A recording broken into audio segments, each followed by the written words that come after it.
Primark is an Irish fashion retailer founded in 1969 by Arthur Ryan. Today, it has over 290 stores all over the United Kingdom, Ireland, Europe, and the United States. It is widely known for its rock-bottom prices and bargain shopping. Therefore, it has attracted an impressive number of customers, which placed Primark in a competition with Marks and Spencer's for Britain's biggest mass-market fashion retailer. However, Primark became a part of the Hall of Shame of retailers after some supply-related issues came to light, one of which being the Rana Plaza tragedy on the 24th of April, when an 8-story building in Savar, Bangladesh collapsed, causing 1,129 deaths.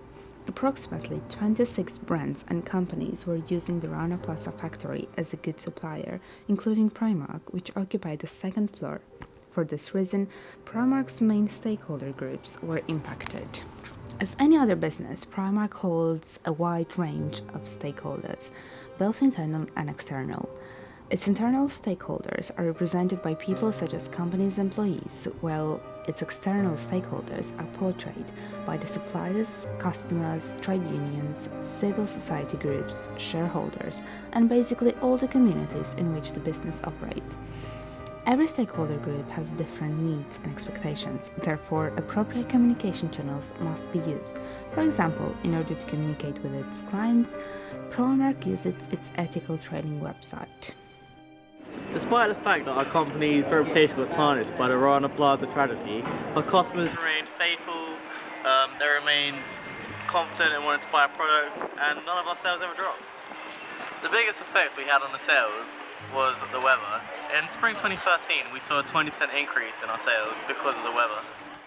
Even though I think what happened at the factory was terrible, I still buy Primark because it's cheap and affordable clothing and just products that do the job well for me, and it hasn't really affected my own personal life.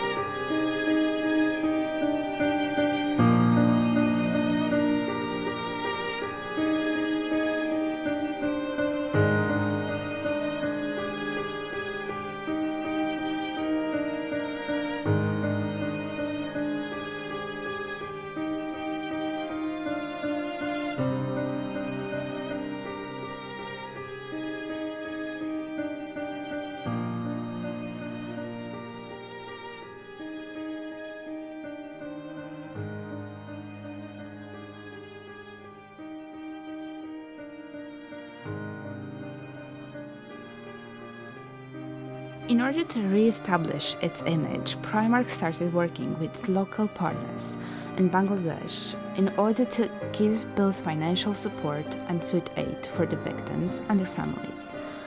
After teaming up with a local NGO, Primark has delivered food parcels to over 1,265 households for 5 weeks after the accident. Primark ended up donating $14 million in aid and compensation for the new Wave Bottoms victim.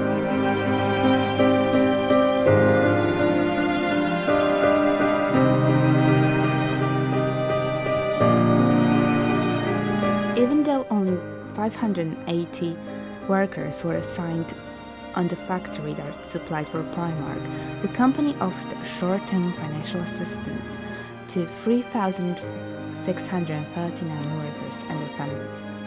In order to assure nothing similar will ever happen again, structural surveys were conducted in Bangladesh on buildings that contain factories producing Primark goods.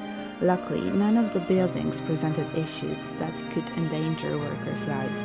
However, where surveys pointed out minor issues, they were being addressed right away. Therefore, Primark started a process of re-establishing its image and facing media criticism. We can finally say that there is no cheap fashion.